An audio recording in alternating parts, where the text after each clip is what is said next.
ये बड़े दिग्गज जिन्होंने आज मताधिकार का इस्तेमाल किया। उत्तर प्रदेश की राज्यपाल आनंदीबेन पटेल अहमदाबाद पहुंची और उन्होंने अपना वोट कास्ट किया। पूर्व मुख्यमंत्री भी रही हैं। मनसुख मांडविया केंद्रीय मंत्री प्रत्याशी हैं बीजेपी के। इस बार एक लंबे वक्त बाद लोकसभा का चुनाव लड़ रहे हैं और उन्होंने अपना वोट कास्ट किया। दूसरी तरफ आप भूपेन्द्र पटेल को देख रहे हैं, प्रदेश के मुख्यमंत्री। अहमदाबाद में उनका वोट भी है। शिवराज सिंह चौहान विदिशा से प्रत्याशी हैं बीजेपी के। विदिशा से 5 बार सांसद भी रहे हैं। सीहोर से विधायक हुआ करते थे, लेकिन अब लोकसभा के चुनाव के रण में भी विदिशा से प्रत्याशी बनाए गए। इसके अलावा अजित पवार और पवार फैमिली पहुंची थी बारामती में वोट कास्ट करने। प्रधानमंत्री नरेंद्र मोदी ने खुद आज अपने मताधिकार का इस्तेमाल किया। गृहमंत्री अमित शाह का चुनाव ये, और उसी लोकसभा क्षेत्र यानी गांधीनगर लोकसभा क्षेत्र के अंतर्गत पीएम का भी वोट है। पीएम भी वोट कास्ट करने के लिए पहुंचे। एक ऑटोग्राफ भी दिया एक बच्ची को, और बूथ पर बच्चों से भी प्रधानमंत्री नरेंद्र मोदी ने मुलाकात की। लोगों से भी वोट करने की अपील की, गुजारिश की कि ज्यादा से ज्यादा संख्या में लोग अपना वोट कास्ट करें, और साथ ही रिक्वेस्ट किया प्रधानमंत्री ने कि खूब पानी भी पिएं, हाइड्रेटेड रहें। इसके अलावा और कौन से बड़े दिग्गज? मल्लिकार्जुन खड़गे कलबुर्गी से सांसद हुआ करते थे, फिलहाल राज्यसभा में हैं, उन्होंने अपना वोट कास्ट किया कर्नाटक में।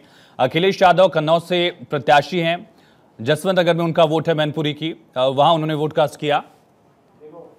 विष्णुदेव साय मुख्यमंत्री छत्तीसगढ़ के अपना वोट कास्ट करने के लिए पहुंचे हैं। ये सीधी तस्वीरें आप देख रहे हैं। इससे पहले छत्तीसगढ़ के 2 और नेताओं को आपने देखा, भूपेश बघेल और टीएस सिंहदेव। अब मुख्यमंत्री विष्णुदेव साय वोट कास्ट करने के लिए पहुंचे हैं। रायगढ़ में वोट कास्ट कर रहे हैं। रायगढ़ से ही 4 बार सांसद भी रहे हैं विष्णुदेव साय, और यहां अपने मताधिकार का इस्तेमाल करने के लिए सीएम विष्णुदेव साय पहुंचे हैं। तो ये सीधी तस्वीरें, मुख्यमंत्री विष्णुदेव साय आम लोगों की तरह लाइन में लगकर, और ये एक लोकतंत्र की खूबसूरती हर नेता के साथ दिखी आज कहना होगा। सभी लोगों ने उसी तरह आम नागरिकों के साथ पहुंचकर वोट कास्ट किया, और ये भारतीय लोकतंत्र की खूबसूरती भी है और भारतीय लोकतंत्र की ताकत भी है। अदिति,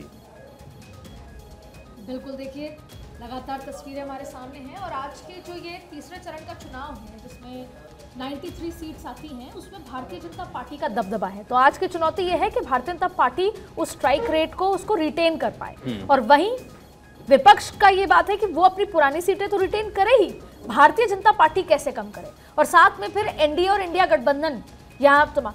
इस बीच में आयुष एक बयान आता है लालू प्रसाद यादव का कुछ देर पहले, और उस बयान में वो साफ साफ कहते हैं कि मुसलमानों को आरक्षण मिलना चाहिए। ये वही बात हुई जिसका अंदाजा आयुष आपने पिछले दिनों कई बार लगाया होगा।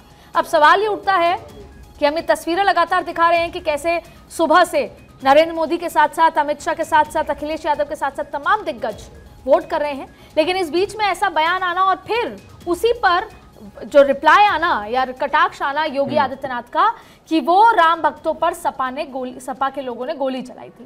तो ये जो तमाम चीजें होती नजर आ रही हैं, किस दिशा में जा रही हैं आयुष? क्योंकि मुसलमानों का आरक्षण का मुद्दा अब एकदम साफ तरीके से सामने आया है। क्या इसका इम्पैक्ट थर्ड फेज के चुनाव वोटिंग के दौरान आपको देखने को मिलेगा? देखिए, मुझे याद है लालू प्रसाद यादव ने किस तरह से 2015 का जो विधानसभा चुनाव था बिहार का, वहां संघ प्रमुख के एक स्टेटमेंट को लेकर, आरक्षण को लेकर पूरे चुनाव में उन्होंने मुद्दा बनाया था, और उसका असर ये हुआ था कि जेडीयू और आरजेडी गठबंधन में थी, लेकिन आरजेडी को 80 सीटें मिली थी उस वक्त बिहार के विधानसभा चुनाव में। आरजेडी सबसे बड़ा दल बनकर उभरा था और जेडीयू नंबर 2 की पार्टी थी।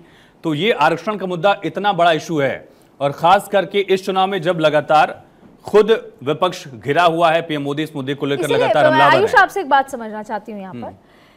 अभी तक बात हो रही थी वोट जिहाद की, और जाहिर तौर पे जब बीजेपी की तरफ से वोट जिहाद का जिक्र आता है तो जो माइनॉरिटी है या मुस्लिम जो हैं वो अपने आप में कंसोलिडेट होता है, यानी पोलराइज होता है। तो ऐसी स्थिति में लालू प्रसाद की तरफ से बयान आना, क्या जो हिंदू हैं, क्योंकि वोटिंग परसेंटेज की बात करते हैं तो अक्सर ये होता है कि अभी मिडिल क्लास जो है जो छुट्टी ले लेती है, घर से बाहर नहीं निकलती, क्या लगता है आपको पोलराइज होगा? और कहीं ना कहीं लालू प्रसाद का ये बात सेल्फ गोल है, भाजपा को फायदा देगी? देखिए, प्रधानमंत्री अभी रैली करेंगे और मुझे लगता है कि शायद इसको मुद्दा बनाया जाएगा।